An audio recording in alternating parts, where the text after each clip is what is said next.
Okay, I think we've got a fair number of people, and I guess the rest can kind of trickle in as I speak. But good afternoon, everyone. My name is Sarah. I am going to be your presenter today. I've just got the closed captions on so that you can all kind of hear it. So I'm very grateful for the opportunity to be presenting. In terms of my background, I am the executive director of an organization called the NL Queer Research Initiative, which is a nonprofit here on the East Coast of Canada, based out of St. John's in Newfoundland and Labrador. I am also kind of a national organizer in terms of anti-hate movements. So if you've seen the No Space for Hate logo, that actually was part of my design and something that I'm heavily involved in. On top of that, I am also a master's student doing my Master of Arts in Political Science. So thank you all for coming with me to this presentation today, and I'm excited to show you a little bit more about queer history with kind of a case study on the queer history of the First World War. So my interest in this research project really first started when I was working as a tour guide at the Canadian and Newfoundland First World War memorial sites in France. When things were slow on the site, we were allowed to research additional information to include in our tours. Now, this was back when I was 18, and I had never really thought about or had been told about queer people during the war. So I started to dig into the research. I figured of the hundreds of thousands of Canadians and Newfoundlanders that fought in the war, there had to be at least a few queer individuals amongst them. But yet, when I asked historians and my supervisors at FAC, I often got the response, there probably was, but the records simply do not exist. Flash forward to 2021, I was working again for Veterans Affairs Canada on a project called The Ghost of Vimy. And this project sought to identify a story behind each name on the Vimy Memorial. This is where I came across court-martial records for the first time, and I recognized a category of criminal charge that I was familiar with from other research I've done in the past: gross indecency. I had this wonderful supervisor at the time. Her name was Amanda, and she encouraged me to pursue this further. Sadly, about 6 months into the research, I got a new supervisor who was less favorable, so to speak, of what we were finding. And so he kind of worked in tandem with my manager to actually cover up this research and my findings. They gave me the justification that they were scared of potentially descendants who might be homophobic, and even cut out lines from public presentations that I would give to the public about sexual orientation. And they only recently have started to share my research after about 2 years of constant kind of pressure to get them to do so. So when my contract was up in May 2022, I was devastated. I felt that I had failed my community in a way, and I was really determined to get these stories out there. This is where the LGBT Purge Fund comes into play. So in 2016, the victims of the 2SLGBTQ Purge launched a class action lawsuit. And in June 2018, they reached a settlement of one of the highest class action lawsuit settlements in Canada's history. The fund, the LGBT Purge Fund, was established to oversee a portion of the funds that came from that settlement. They mostly focus on commemoration and reconciliation measures and are actually building the first monument to 2SLGBTQIA plus discrimination in Canada. And so I had mentioned my experience to a few members of the community, and they encouraged me to submit a project proposal. And much to the shock of my imposter syndrome, they loved my proposal and agreed to both publish and share this history. So this is where the vast majority of my findings have kind of come from, and why I'm even able to share this type of information with you today. And so I'm honored to have been chosen to share this history with you all. Now, a couple of housekeeping rules just before we get started there. If you have any questions, feel free to pop them in the chat. This should take 40 minutes or so. So if we have time afterwards, then yeah, it's great to see you too, Renee. If you have time afterwards, we can then pop on and have like a little Q&A. But in the meantime, I find it hard to kind of lose my train of thought while I'm presenting. And I'm actually over in like another tab while I'm doing this. So it makes things a lot easier if we just put them in the chat and I answer those afterwards. As well, I wanted to provide some terminology. And as well, like a trigger warning for anyone who might need it. So many of you already are probably familiar with the term queer. Queer is an umbrella term that includes lesbian, gay, trans, two-spirit, intersex, and asexual people. Now, this term is a bit contentious. It used to be a slur, but has recently been reclaimed as an identity marker, and crucially, as kind of an academic discipline. And so one of the reasons why this is particularly used in historical context is because, you know, when you think of people from queer history, a lot of the terms that we would use today, identity markers and so forth, are relatively modern concepts. Think of someone from queer history like Walt Whitman. If you were to go back in time and ask Walt Whitman if he identified as a gay man, he wouldn't have the faintest idea what you were talking about. You see, terms like gay, transgender, pansexual, and even homosexual are relatively kind of modern identity markers. And so because we don't have a time machine to go back in time and ask historical figures how they would identify, we mainly use queer because it is such a wide-reaching term and can encompass both gender and sexuality. So throughout the presentation, you will hear me use queer for the most part today.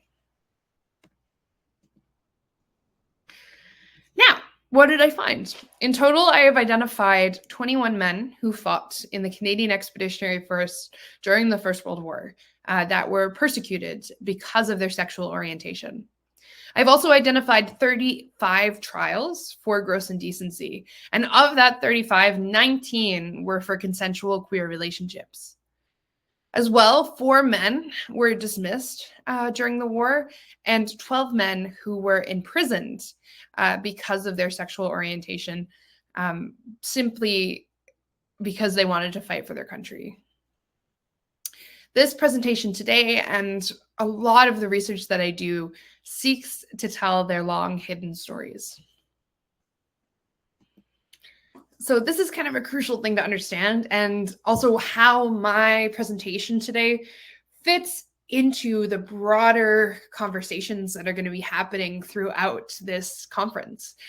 You see, there is a long, long history in Canada of legal persecution of queer and trans people, you know, dating back to the very moment that European settlers arrived on the shores of what we now know as North America. Both the French and British colonial governments penalized buggery and sodomy, terms which in formal legislation were vague at best, and typically referred to any form of intercourse that did not result in procreation. However, it did not require direct evidence in order to convict buggery and sodomy. This changed in 1892, shortly after Canadian Confederation, when they created the first national penal code. And they introduced another term similar to sodomy and buggery that could be used to prosecute queer individuals. It had the exact same meaning, sex that didn't result in procreation, but it did not require direct evidence in order to convict individuals. So this meant that all forms of queer affection suddenly became suspicious and criminalized. Things like holding hands, living with, or even dancing with a member of the same sex became criminal. And this remained a part of the Canadian Penal Code until 1988. It was decriminalized for individuals over 21 in 1969, but was not fully struck off until 1988. And on top of this, in 1945, there was a new direct persecutory initiative that was started. And it was really emphasized, it really came to culmination in the aftermath of what was known as the Gusenko defection. So there was the spy in Canada named Gusenko, who was from the USSR, and he worked in the Canadian Federal Service and defected Canada with 106 classified documents. It was from this moment onwards that the LGBT Purge, as it is known, really came into view and really started to be a priority of the Canadian government. And so the logic here, it was very flawed, but it was essentially the idea that queer people had a secret, which meant that they could be easily blackmailed. But of course, they never targeted anyone else who potentially had secrets. There weren't people getting kicked out for having affairs. There weren't people being kicked out for having different types of, money laundering schemes or gambling. It was really just another thinly veiled way to target the queer community in Canada. And this purge lasted for a very long time and was only struck down in 1992 when Michelle Douglas sued the federal government to remove this discriminatory policy from federal government documents. So for context, right, things like the internet, The Simpsons, and even the Golden Girls are all older than that lawsuit. They all predate 1992. And this ramifications, like there still has ramifications for how the government functions today. Our government was built on the dark red blood of marginalized communities. And even my own experience at Veterans Affairs Canada shows that still this institutional homophobia continues to persist and continues to impact policy decisions and decide whose stories are told. And so this is where my research into the First World War comes into play, because the war was a little bit of what I would call a queer paradox. I touched that a little bit too quick, so I'm going to go back so you can see this fabulous picture. This is a real picture from the First World War. It's not a painting of a drag performer during the war putting on his makeup for his costume. And so a lot of what I'm going to talk about today is very heavy. I discuss things like persecution, people who were imprisoned under horrible, horrible conditions. But I want to stress here that for every moment we think about sadness in queer history, it's also important to honor the individual who bravely thrived and survived despite it all, right? Who decided, despite all of the persecution that they faced, to be authentically themselves and love authentically whoever they wanted to. And so the war was the paradox. It was a queer paradox in this way, because along with these persecutions came kind of these beautiful pockets of unprecedented queer joy. So one of the reasons for that was, for the first time in Canada's history, there was cross-country mobilization on a wide scale. And so people from all different backgrounds, especially from rural communities, were meeting other queer people for the first time and being exposed to queer culture and connection. And this brought love with it.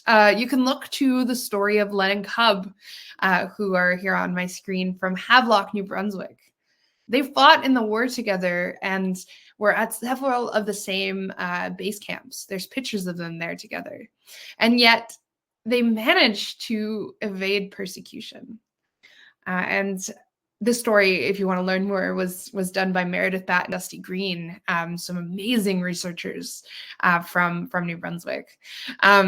As well, we can look to the story of nursing sisters in the Canadian Army Medical Corps who fell in love during the war and would become lifelong partners. But perhaps the most unique example of how queerness thrived is the stories of queer drag and what they called back in the day female impersonation.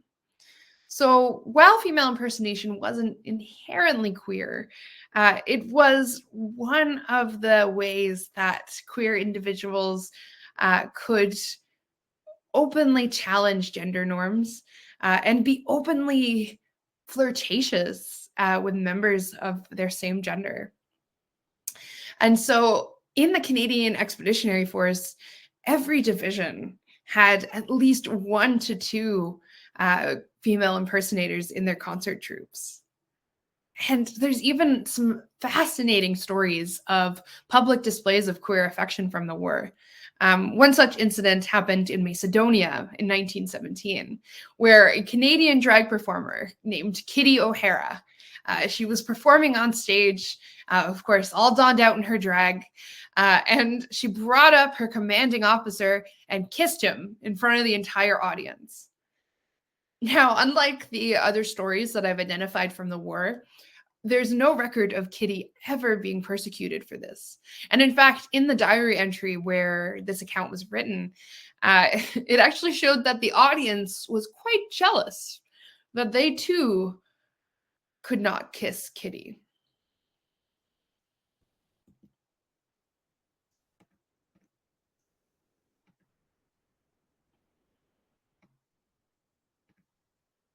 So this is where we get to another first in the First World War, which is the first time that Canada had kind of a full-fledged propaganda system, really dedicated to specifically wartime propaganda and enlistment posters.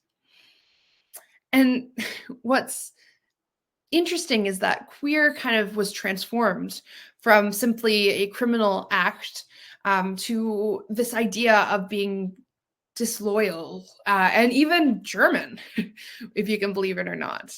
And I'm sure you're wondering how an entire country could be stereotyped as queer. Well, the origin of this lies in an event from 1907 to 1909 called the Eulenburg Affair, which was this international scandal in Germany where several members of Kaiser Wilhelm's intimate circle of political and military advisors were tried because of their sexual orientation. And so when the First World War came around in 1914, this was fresh in the minds of members of the Triple Entente and the British Empire. And one way this is showcased is in the poster that you can see on screen. This is a real propaganda poster. It's from England in 1915, entitled "The Pals." And as you can see, it depicts what is supposed to be the devil here, standing on his tippy toes, kissing Kaiser Wilhelm. So that is kind of one example of how homoeroticism and queerness was brought in to associate with the enemy and paint queer people as being untrustworthy. A trend that we see come up time and time again in Canadian history. But if you thought that was the strangest example of kind of wartime propaganda around queerness, you would be sorely mistaken.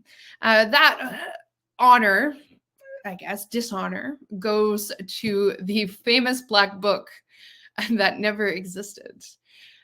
So, in a 1918 British parliamentary debate, there was a member of parliament, Noel Pemberton Billings, who brought up this scandalous book he was made aware of that is supposedly held by the Germans. And it contained the name of 47,000 prominent British citizens who were, quote, secret homosexuals.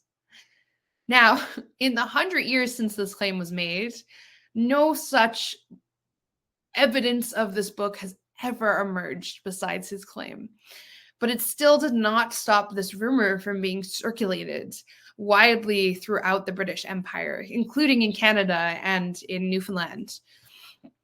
And both of these factors, the propaganda from before and this little Black Book, escalated the already well-oiled machine of queer persecution in Canada, something which extended into the Canadian Expeditionary Force through what was known as the court-martial system. So what were the court-martials, and why were they unfair? Court-martial, or courts-martial, were introduced in the 1881 British Army Act, and they allowed courts to be formed in the absence of military, in the absence of civil courts. So this allowed for the military to charge for a wide range of both military and civil offenses. And because gross indecency was illegal in Canada, this meant that even when soldiers were stationed in places like France or Belgium, where queerness was decriminalized and had been since 1791, they could still be arrested because they were Canadians serving under the Crown. This was almost taken to the extreme in Egypt, where the British Expeditionary Force actually implemented martial rule in order to enforce gross indecency, because they were worried about the growing number of British Empire soldiers who were seeking male sex workers in Cairo. And so typically, it was charged under three main sections of the Army Act, queerness was, Section 16, 18.5, and 41, all of which had very vague definitions that could be used to prosecute queer people. So to understand how this happens, let's kind of follow a real example of a soldier moving through the court-martial system. Sylvia Rousseau was born in Montreal, Quebec. He was arrested in August 1916 for gross indecency while he was stationed in the south of England at the Canadian base known as Shorncliffe. At the time, he was barely 17 years old. He was immediately imprisoned in a military barracks for 10 days. Unsure of what to expect from his trial, he had to just sit there and pontificate what was going to face him. It was even rumored that death could have been a potential punishment for gross indecency. Then he was brought into a makeshift courtroom. And on the day of the trial, 3 to 5 higher-ranking military officials formed the judge on the court trial. He was not allowed a lawyer or a jury, and none of the military officials, ranging from officers to generals, had any mandate to have military legal training or civil legal training at the time. And so usually, because he wasn't allowed a lawyer, soldiers defended themselves, and usually that is what would have happened for Sylvia Rousseau. But he was a Francophone. He was a French Canadian. And he did not speak enough English in order to defend himself. His commanding officer gave a very brief and weak, in my opinion, defense on his behalf, saying the accused is a French boy.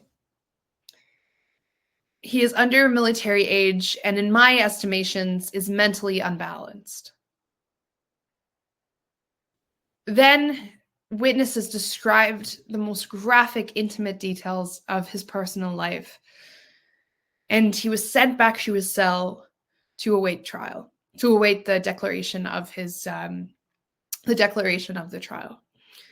Then the results were publicly declared, and he was marched out in front of hundreds and potentially thousands of his peers at a time, and outed as he was declared guilty.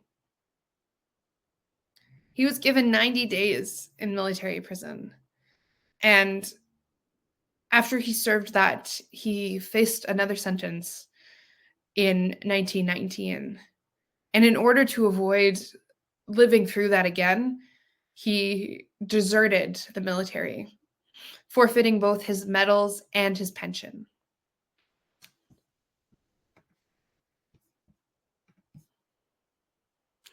And so this is the prison where he would have, this is the conditions where he would have been imprisoned. They were known as military detention barracks or military prisons. And Silvio, along with 4 other queer soldiers, were imprisoned here. They were known as glass houses because of the lack of privacy they afforded, and were typically made out of abandoned barns and abandoned prisons in the French countryside. This is a quote from someone who was incarcerated in the #1 military prison in Rouen, France. There were so many of us. There were 4 in some cells, and when we laid down, we were touching each other. The cell floors were newly cemented, and we had no board to lie on, just one great coat. Now, the conditions of these cells were bad. We were let out only once a day for a short time, and there was no lavatory accommodations. A sort of wide bucket served the purpose. They also experienced a wide number of military punishments, including the one pictured here on screen, known as Field Punishment #1, which involved being tied to a fixed post for 2 or more hours a day. And yet, the military detention barracks weren't even the harshest punishment for gross indecency. By far, the most severe sentence was hard labor in the British penal system. And it's important to separate this from our modern concepts of prison. They were, at their core, truly inhumane. And the goal was to systematically dehumanize the incarcerated individual. Even for its contemporaries at the time, it was considered extreme. And so these are some of the prisons where Canadian soldiers were incarcerated. As you can see, the bulk of them were here in what was known as Winchester Prison in the south, but there were some that were sent to Peterhead and HM Maidstone as well. Unfortunately, we don't have any direct testimonies from the 7 men who were imprisoned here. However, I have been able to draw an analysis from another famous man who was arrested under gross indecency, Oscar Wilde. Well, Oscar Wilde was imprisoned, 15 to 20 years before the First World War. He really would have had very similar conditions because the prison system had not seen any meaningful reform in between that time period, and would not until 1921, well after the war ended. And so I use this quote from a piece of his writing known as De Profundis to really exemplify this feeling of otherness because you are imprisoned there as a queer man. You're imprisoned there because you were considered sexually deviant. And the lack of connection that felt, and then the traumatizing experience that it was. So he says, the poor thieves and outcasts who are imprisoned here with me are in many respects more fortunate than I am. The little way in gray city or green field that saw their sin is small. To find those who know nothing of what they have done, they need go no further than a bird might fly between the twilight and the dawn. But for me, the world is shriveled to a hand's breadth. And everywhere I turn, my name is written on the rocks in lead. So as I said, the goal was to systematically dehumanize every single incarcerated individual. And this was done in a number of different ways. It was, in a way, a cruel psychological experiment. So the 7 men who were incarcerated because of their sexuality, they all had to wear identity discs that contained their cell numbers. And they were not known by their names for the entirety of their incarceral period. Instead, only by the 5 to 6 numbers they wore around their neck. They were also forbidden from speaking and could only do so if they were making a formal request to the guards or if they wanted to speak to the prison chaplain, who was a priest that was there. But of course, with the history of religious persecution, with the history of queer persecution within, religious institutions, you can understand how this might not necessarily been a source of solace for many of these men, and in fact could have been detrimental. And they also had to do 10 to 12 hours of manual labor per day, with the food designed to purposely make them ill. So not only were they working themselves to the bone, but they had very minimal sustenance. They also did not have a bed, only a plank board to lie on and a rough kind of coconut fiber blanket and pillow. And they were only allowed to shower once a week and did not have access to a toilet, just a bucket in their cell that was emptied once a day.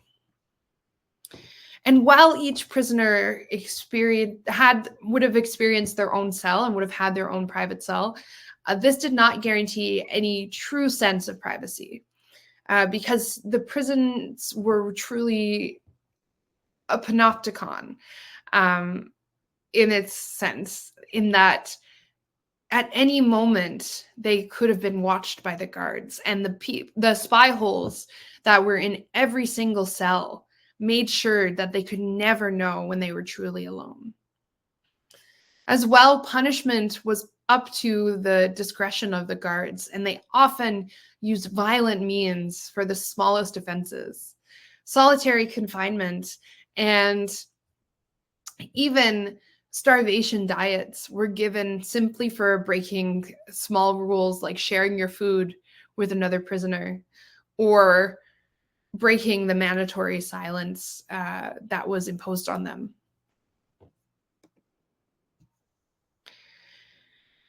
And Frederick Hardy, the only known queer man on the Vimy Memorial, would have experienced these conditions firsthand. He was one of those 7 men imprisoned in the British penal system. Private Hardy was raised in Brandon, Manitoba, and in 1916, he had dropped out of school and was working on his family's farm. He shortly after decided to enlist in the 8th Battalion in the Canadian Expeditionary Force and was sent overseas to the front. In July 1916, he was arrested while serving in Mobile, Belgium, under gross indecency, which, as you can see here, says committing an act of gross indecency with another male person. While stationed in Abil, they had just gotten back from the front lines, and Hardy went for drinks with another soldier at a nearby what was called an estaminet, almost like a bar or a pub, as we would know today. He then happened into a nearby field to find a form of privacy with his partner. And it was there that they were identified together by 5 military higher-ups. And they were immediately imprisoned and then tried the next day.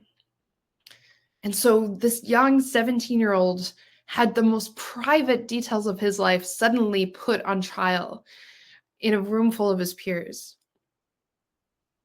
He had to defend himself because, as I said, soldiers were not given any lawyer. If they were lucky, they could have appointed a prisoner's friend if they knew someone who had military experience with military law or civil law. But Hardy had none of the like. And as a result, he had to defend himself. He didn't even have a high school education. The next day, he was declared guilty and sentenced to 18 months imprisonment with hard labor in the British penal system. He served 8 of those months in the Winchester prison, one of the harshest prisons in England at the time.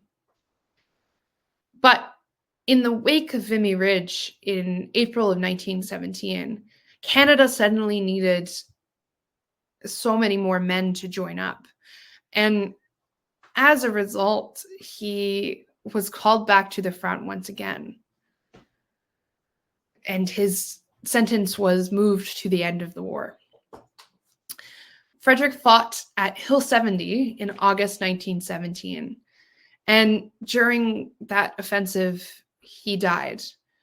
And on August 15th, 1917, he passed away and his body was never recovered. Because he died in France, he is currently the only known queer man on the Vimy Memorial. And he's emblematic of many of the experience of soldiers at this time in that he died for a country that saw him as a criminal. In fact, he spent the last few months being systematically dehumanized in the lonely halls of the Winchester prison simply because of who he loved.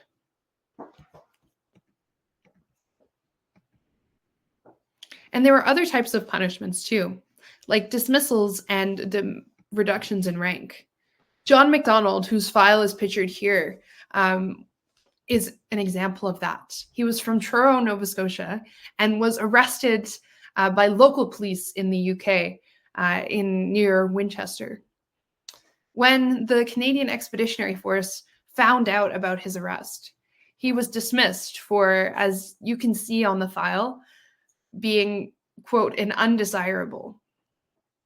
Once he was released from prison in 1917, they transported him back to Canada and discharged him in Quebec with no pension, little pay, and having to find his own way home back to Nova Scotia.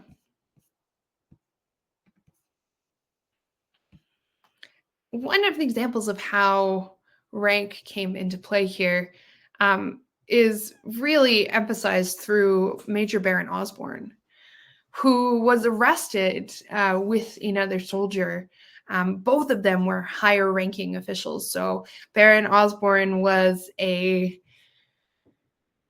obviously a major, and he was arrested along with Corporal Alfred Augustus Nash, who was corporal status. And it was because of that the men managed to avoid being imprisoned because of it. But there were still other forms of punishment that were inflicted on them.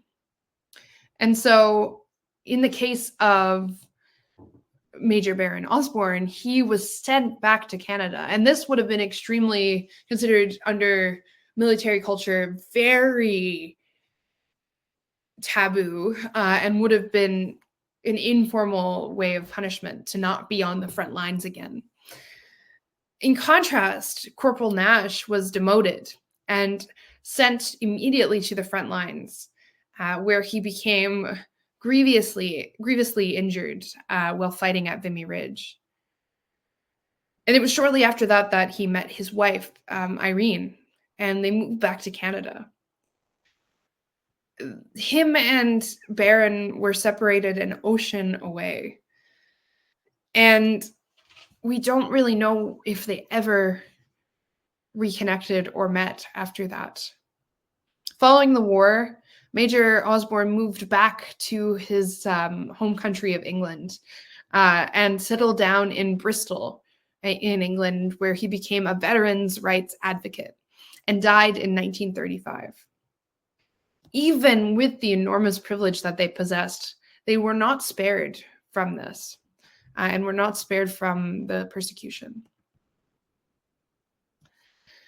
Much like kind of criminal trials today and the long history of the judicial system in Canada, other dimensions of privilege came into play during the trials. Things like race and linguistic backgrounds impacted the results of court trials. And so one of the groups that was disproportionately impacted by this were French Canadians. They only represented 12% of the broader enlistment population in the Canadian Expeditionary Force, but were 32% of all of the court trials for gross indecency. And of that number, that number suggests that there was further bias in other trials. And given the number of kind of French last names within the list of court-martial records, this is something that needs to be kind of looked into further and analyzed further, especially by French Canadian researchers. As well, they accounted for 45% of those who received prison sentences after their trials. Another soldier who kind of demonstrates this prejudice that was existent in the Canadian Expeditionary Force at the time is Louis Neely. And so he was the only Black Canadian soldier to be arrested for gross indecency. And his trial offers a very brief glance into the day-to-day anti-Black racism that Black Afro-Canadians experienced in the time. And his trial is noticeably different. So he was born in Chicago in 1916 and moved up to Canada shortly after the creation of the No. 2 Construction Battalion, which is still the largest Black Canadian battalion in military history. He was arrested for gross indecency after he spent the night spent the night in a hut that was meant for white Canadian soldiers. And unlike the other trials that I've read, it's not entirely clear if, he actually was guilty of gross indecency or was a queer man, or if this was a racist fabrication meant to punish the soldier for breaking segregation rules. His trial is filled with racial slurs, and they told him that he had to have a white soldier speak on his behalf in order for his defense to be believable. He was declared not guilty, but was arrested 6 months later after he was attacked by a white soldier and defended himself. He was given 1 year of hard labor and was imprisoned in the No. 7 prison in France. He only served 4 months of that because the war actually ended during that time and his sentence was suspended. In 1919, he was released in England, and unfortunately, the historical record kind of loses him from that moment. His last known location is at a bookstore in Ripon, Yorkshire, in England. So I like to think that maybe he became a bookseller after the war, and lived kind of a quiet life, recovering from kind of the endemic racism that he experienced and continued to experience.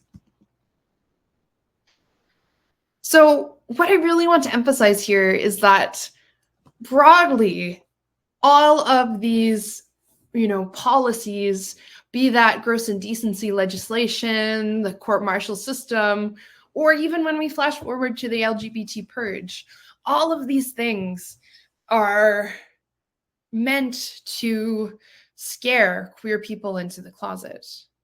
And behind every one of these public cases, behind every victim of the purge that has come forward, behind every person that was arrested under gross indecency laws in history, there are hundreds, if not thousands, of unidentified victims behind these public cases who saw their love being depicted as criminal, as unworthy, as indecent.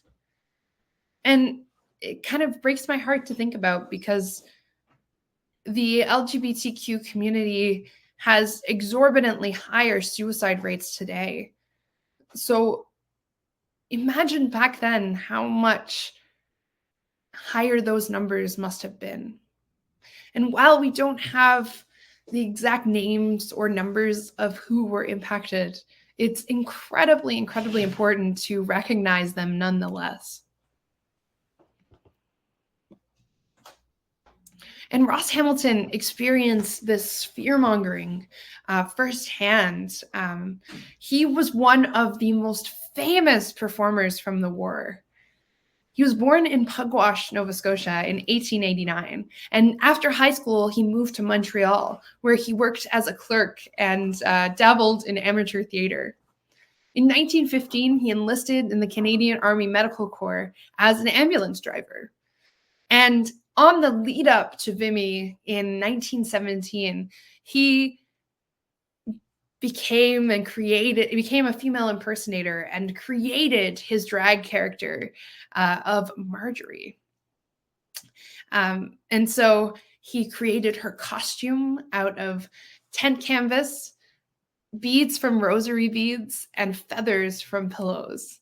And his performance with the concert troupe known as the Dumbbells occurred just days before the offensive at Vimy Ridge in 1917.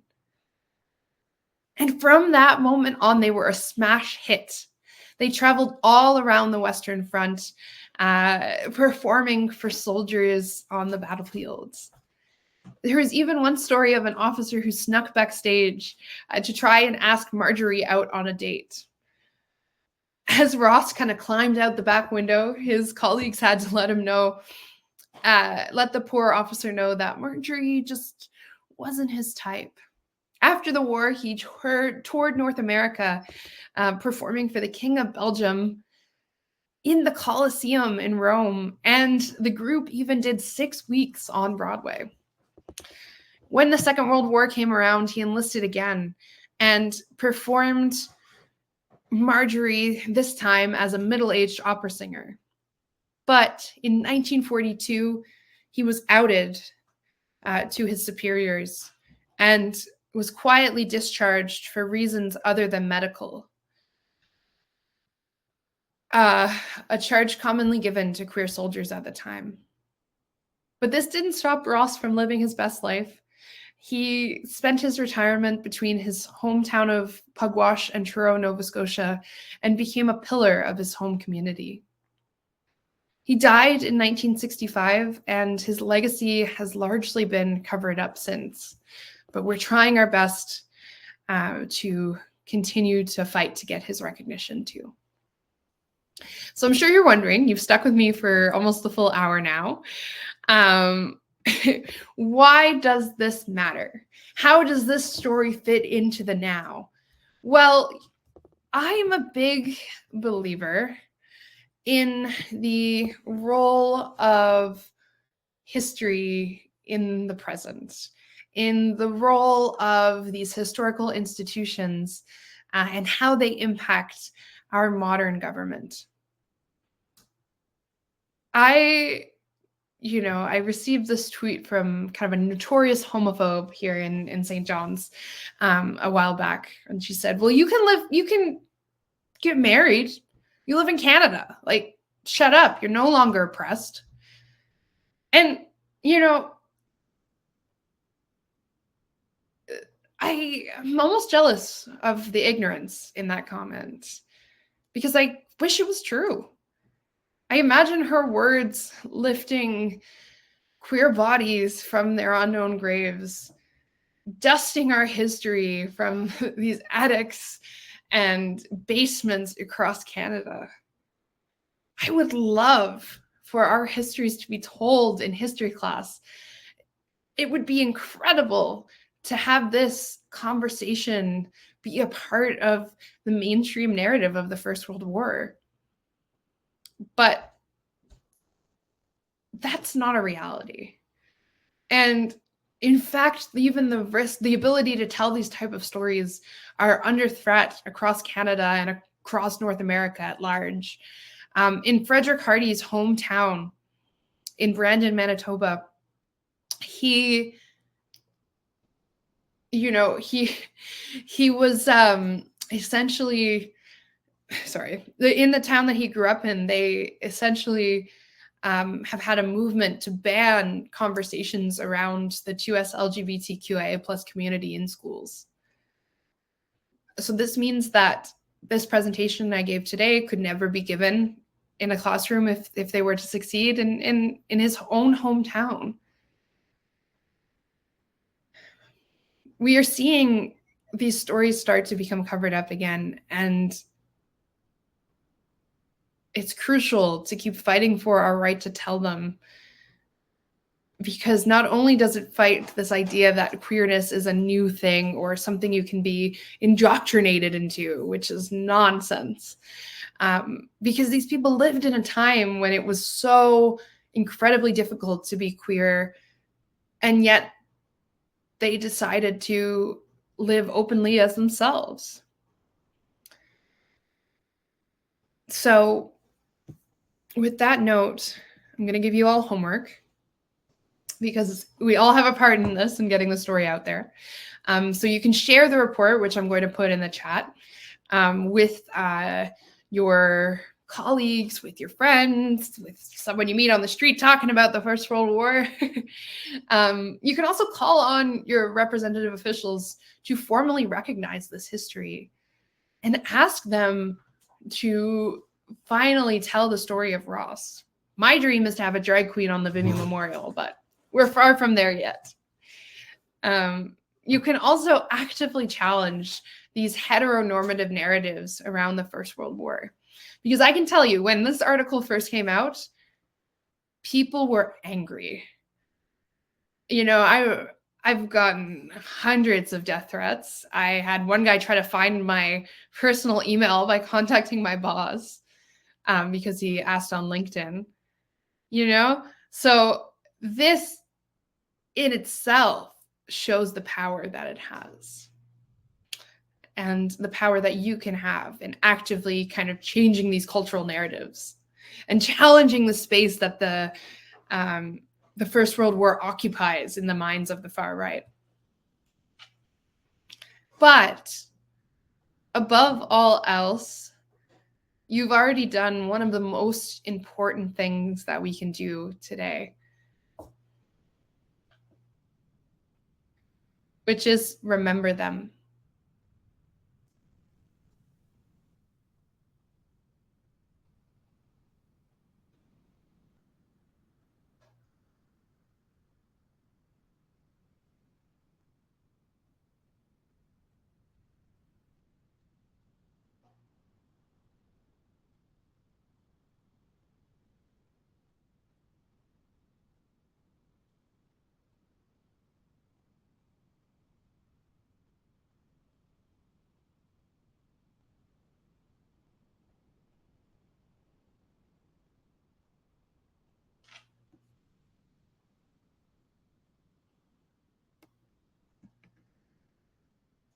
So that is all for my presentation today. I'm going to send the report in the chat there. Thank you, Renee. You're so sweet. Does anyone have any questions that they would like to hear or anything that came to mind while I was presenting?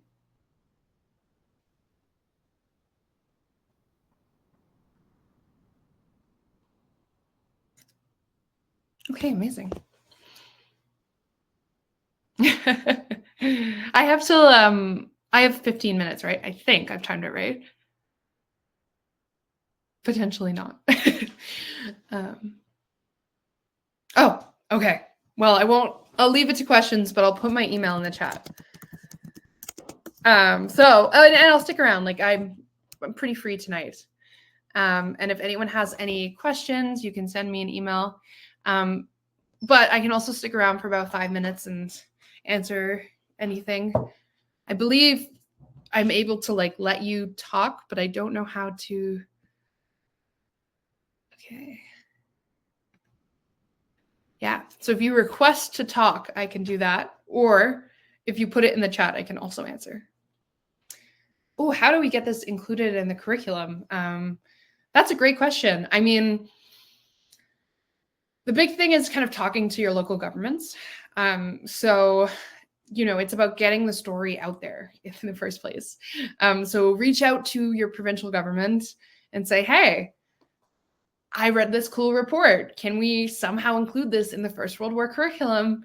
I know someone who's willing to help you develop it if you need help. But yeah, that would be kind of the big factor is actually like making those connections with your local governments and getting the word out, because that's the biggest start, right? The people who teach and develop curriculums have to know about it before they include it. Yeah, so that's what I'd say. Someone else also suggested to me a couple of weeks ago to include it in textbooks. So that could also potentially be an option.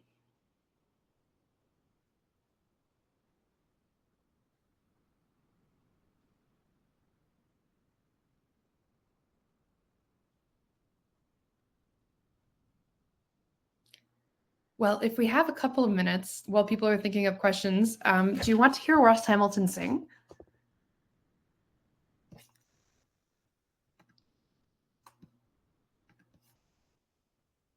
Yes? Okay, everyone's saying yes. So I've had it. Just give me a second.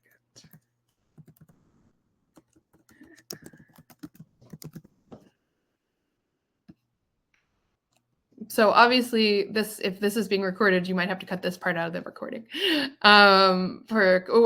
you're posting it anywhere for copyright reasons. But this is Ross singing. Can you hear it?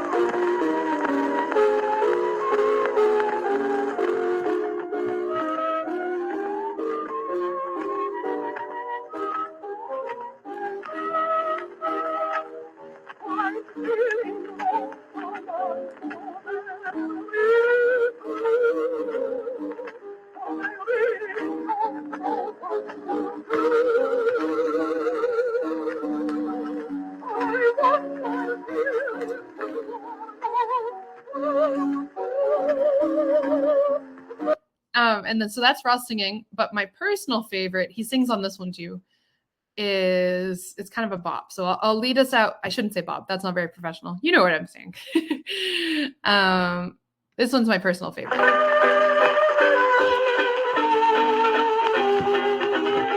George, I'm on my way. Let's go, Pat. Where are you going? Why, I'm taking the night train to Montreal. That's funny. So am I. Oh, and say, Pat, fine. Just think. Tomorrow morning we'll be sitting up there having a nice glass of the real... Don't talk so loud. Speak easy, speak easy. Don't make a sound. I'm gonna leave this town. Everything is closing down. Speak easy, and tell the bunch. Oh, I won't go east, I won't go west. Got a different hunt. I've been leaving in the summer, and I won't come back till fall. Goodbye, Broadway. Hello, Montreal. With a sign up on the table, I'll be laughing at you all. Goodbye, Broadway. Hello, Montreal. I'm on my way. I'm on my way. And I'll sing whoop, whoop, whoopie night and day.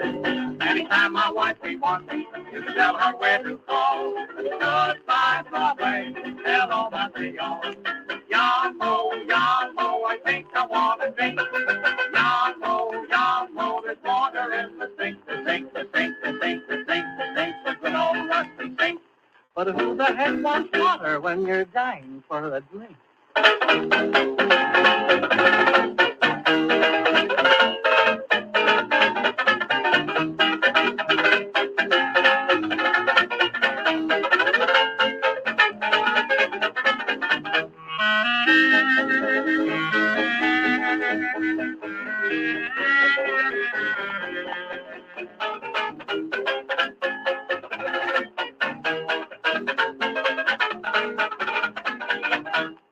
Wish I was in the happy land where the river booze is found, where the gin-drinkies they grow on trees and the highballs roll on the ground, with a sign on the table and a good song ringing. He's a jolly good fellow. He's a jolly good fellow. He's a jolly good fellow, which nobody can deny. Don't get home till morning. It's the best song after all. Goodbye, Broadway. Hello, Montreal. There'll be no more orange phosphate. You can bet your Ingersoll. Goodbye, Broadway. Hello, Montreal. That old tin pail open bus. That old tin pail open bus was never meant to carry ginger ale. Let me autograph the brewery all on my bedroom wall. Goodbye, Broadway. Hello, Montreal. Yeah, so that's everything. As I said, I put my email in the chat, so feel free to use it. And feel free to check out the report. But yes, thank you everyone for being a great crowd today. And enjoy the rest of the conference. I'm in the middle of papers season here, so I might not be able to come in for a ton, but I'm hoping to come in for a couple. So yeah, thank you all for attending.